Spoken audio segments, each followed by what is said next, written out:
Hello, everybody. This is Shooter, Selminator.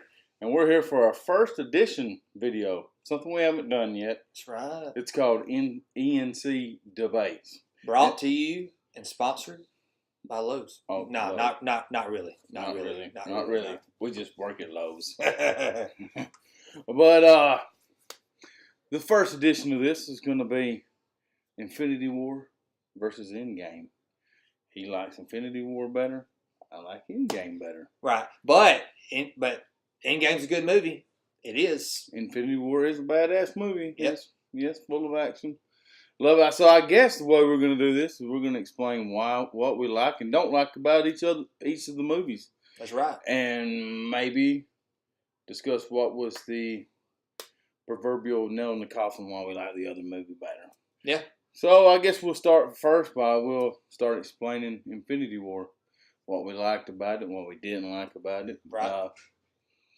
So first thing I didn't like about Infinity War was I felt like they should have made it split it into part 1 and part 2 like they had originally planned to do, because there's just way too many characters. There's like 40 plus characters right into it that we got to learn these stories, and it just felt like too much. Hard to keep somebody with ADD like myself attention on every little detail. I had to watch the movie 4 or 5 times just to get the whole full picture of it and everything.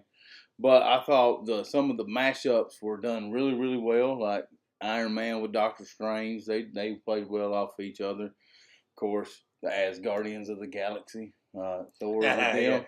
That was great. So I mean, that was my main gripe with it. But other than that, the action was great. Thanos was kick-ass. I mean, like the Russo said, anybody other than Josh Brolin might have made a big purple guy look cartoonish and comic and not really good. He brought a real flair and made him really a threat. Yes. So what do you want to add to that?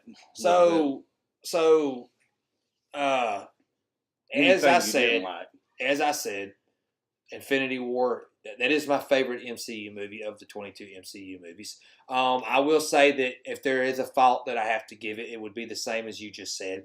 There is a lot of characters and there is a lot of goings on. So other than Thanos, because it was pretty much a Thanos movie, nobody else really got any dominating screen time. All right, which is if you've seen Endgame, you know that the Avengers do, because everybody's been snapped. So there's not as many people to have to share the screen with. So if there's a complaint that I do have about Infinity War, it is that. But I feel like that the Russos, they were able to pull it off well. There is a lot of going on, and there is a lot of characters that you have to split time with. But I felt like as far as taking all these separate stories, because each character was put into a group. And in that group, they had their own story arc that they was going through. And I felt like they shifted from story arc to piece it all together by the time the movie was over. In the 2.5 hours that they had with all those characters they had, the Russo brothers pulled it off really well.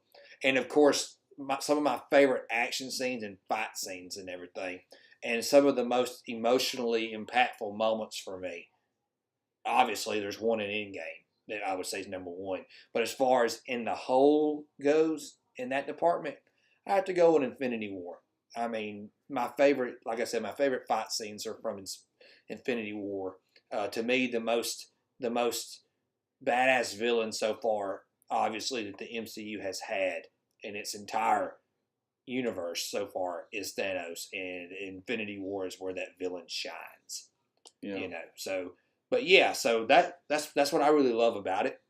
I mean, so what? Endgame now? Well, I want to make it a couple. It's like the emotional parts of Infinity War were like really basically tied to 2 spots, where Thanos gave up Gamora in the very end of the movie. We'll talk more why I like that better in Endgame here in a minute. But it's like, other than that, you're like, they done real well. They made you laugh and all that, but then it hits you like a ton of bricks at the end, and maybe made it overwhelming. I don't know, but it's still a great movie. But yeah, we can go on to Endgame. So I can piggyback on that. They had many moments of emotional values that made you cry or whatever throughout it, like Tony Stark seeing his father, stuff like that. That was very for me personally. Him getting with his daughter, like there was more emotional moments. So like the end emotional didn't hit you as hard as the other movie, so you were more prepared because they were like giving you these highs and lows. And I mean, right. And I thought the comedy was great in both. Oh no, the comedy in Endgame is fantastic, especially for me. Takes the prize is always, and I've been wanting this, the Thor with the Guardians, or the, as you touched on it, the Asgardians of the Galaxy. And then Thor, the big Thorbowski was hilarious. Yeah, that was good. Or Tony Stark, he's always got his good wisecracks. Rocket. Until this now, I thought you was a Build-A-Bear. And then I thought that part where his daughter says shit, and he says, "We can't say that word." And the next sentence, he says shit. So, I had important shit to do. Yeah. There's little stuff like that, and then who else I'm thinking is pretty funny in this movie? Oh, Stephen Lang, obviously. I mean, Scott Lang. Scott Lang. Ant-Man. Ant-Man's one of my favorite characters. That's another reason I didn't like Infinity War as much as this, because that's true. Ant-Man's back in it. I love him. He's got great comedic timing. He's like one of the best in the world, as we know, as a comedian. Man, but he's a good dramatic actor, too. Yes. And like that scene, that was another scene that got me when he came out and he noticed his daughter was older and she hadn't seen him. That just got me. Yeah, I mean, like you mentioned you didn't like the fight at the end as much. Right. But I did. I thought it was good because to me the fight wasn't the most important. It's what happened afterwards. And you did say that you understood why. But like the fight though, I thought was badass with the little hammer going around to everybody getting it. Like Spider-Man having it. I mean the gauntlet. I mean right. And Spider-Man having it, then Captain Marvel getting it, and then like. Captain America threw the hammer and got it. I thought that was really done well. To me, one of the best parts of the movie is that scene where Steve Rogers comes up and he uppercuts Thanos with the hammer. Yeah. I can't pronounce it, Milner, whatever it's called, but he uppercuts Thanos with it, and then he blasts his ass with that bolt of lightning. Yeah, that was so awesome. Yeah, I mean, just the emotional part of this movie. I might lose my man card on this, but I love a good drama, and I thought this was a great drama. Very well written. It's just that my main flaw with Infinity War is like too many characters. I like the way that they kept it short and simple in this movie, and then at the end, even when they all came back, it was like I thought they'd done it well. Like they all had their like little one line, and then the characters we know are getting a new movie. They got a little bit more like the Guardians of the Galaxy and Spider-Man. Right. Yeah, so, because we know we're getting Spider-Man in July, and we know Guardians of the Galaxy 3 is coming. Mm-hmm. And I'm hoping and praying that Thor is in that movie. Well, they haven't started filming it yet because, James Gunn was gone, and then now they got James Gunn back. So, awesome, right? Yeah. James Gunn's good. But he's got to do Suicide Squad. Yes. But Thor should be able to be in it because the next one, I guess the timeline's going to be after Endgame for the Guardians of the Galaxy 3, probably. I guess. So, I mean, no reason why, Chris Hemsworth shouldn't be in there. The only thing I know that's going to be a prequel, it has to be a prequel, is the Black Widow movie, which a lot of people are saying is going to be that where they keep talking about. Budapest, and, yes. Hawkeye. Got me very interested in Budapest. But, Endgame, like I said, I love it. I do love it. I've seen it 3 times already, so I love it. I really do. But like I said, to me, all right, so it really, I think it depends on what you're into. You just said it. You're into dramas. As far as dramatics goes, and the more dramatic movie is Endgame. Mm-hmm. Endgame is a better drama. It depends on what you like. If you like, more concentrated on the fun of it and the entertainment value and action and comic book action scenes. Don't get me wrong.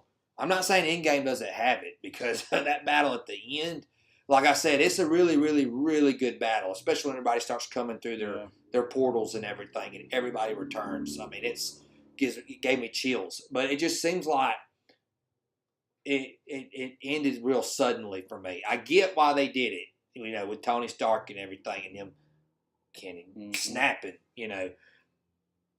For me, it just left me feeling a little unfulfilled, and I was left wanting a little bit more. Whereas I felt satisfied with how it all went down in Infinity War and the way it ends, and the way Thanos sits down and he gets a smile of relief, like not, oh yes, I conquered the world like most bad guys, but this smile of relief that's like, thank God that's over and I accomplished it, and for the good of the universe. And also another reason why I feel like I lean towards Infinity War is because the Avengers lost in Infinity War.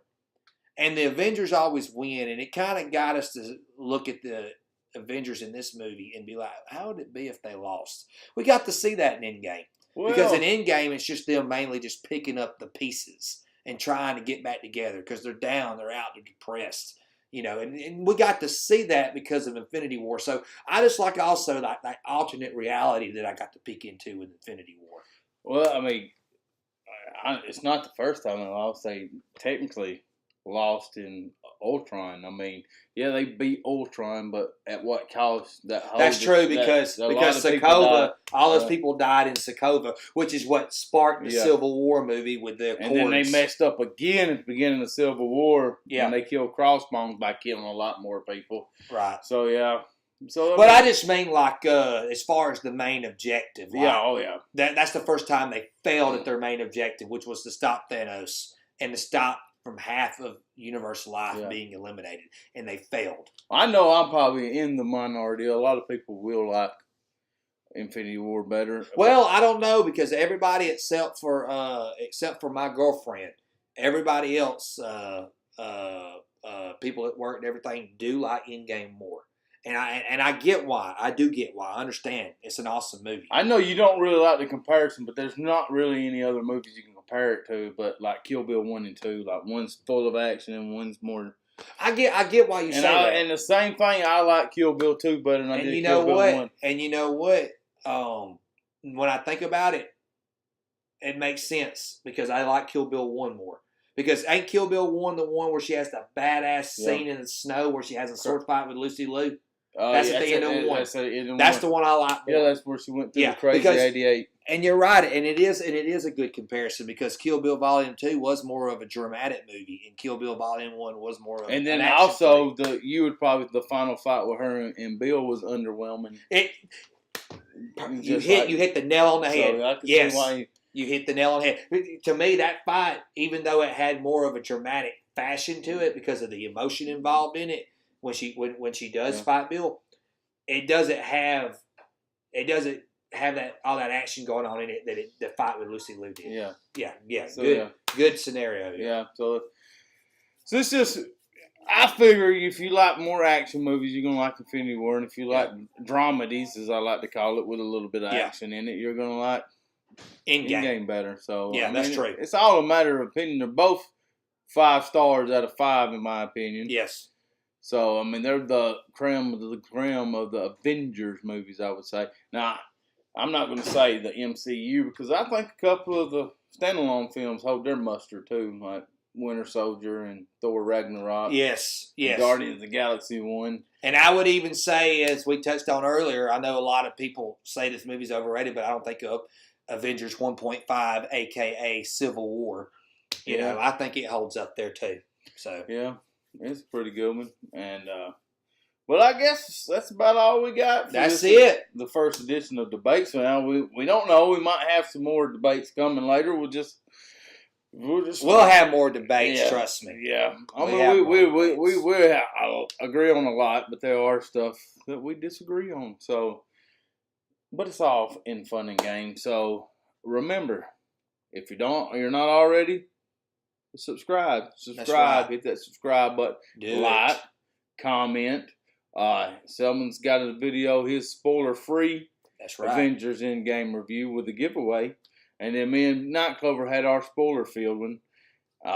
So check out them videos. That's right. In fact, We will put a link that will be up right here in any second. Yeah. Just wait on it. There will be a link to the spoiler-free review with the giveaway, and there will be a link to Night Clover and Shooter's spoiler review if you're interested. All right. Until next time, folks, he's got a video in the bag, and I'm going to resume my Shooter rank stuff. I think I'm going to do the top. I'm going to rank the grunge bands. That's going to be my next one. A top, what, 5? No, top well, 10, no, or?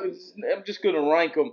And go ahead and say that in that video, any offshoot, like, so Mother Love Bone, Green River, all those bands won't be in it because, those turned into Pearl Jam. So you'll be looking at the mainstream bands. Mainstream, like Nirvana. And I know this guy, some of y'all who y'all are thinking is going to be number one, probably won't be number one on this list. Because I found out a tidbit that Smashing Pumpkins are considered grunge. I didn't know that because they're from Chicago. Most of them are from Seattle.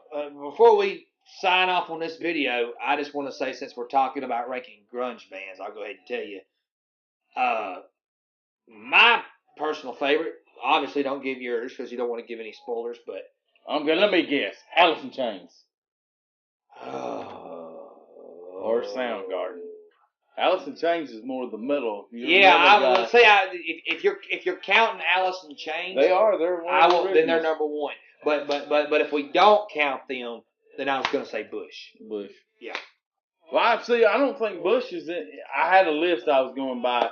I'll have to check. It didn't have any British bands on there. It had a Canadian band like Our Lady Peace on it. But that's another video, and it's coming soon. Probably I'll have it in the middle of the week. I don't know when he's planning on having his Sonic video up. Tonight, I'll be on the lookout. I am posting a video about the Sonic movie that's coming out because, as you've already heard, they're reanimating the character because fans like us were such assholes and bitch so much. So we better support the movie. But I will have a video about that. I'll start working on it tonight. It'll either be out published tonight or tomorrow. So be on the lookout for that. All right. And once again, just keep checking out the channel. And this is Selminator signing off. Gotta say my thing. Remember to keep it cool by being nerdy. And Shooter out.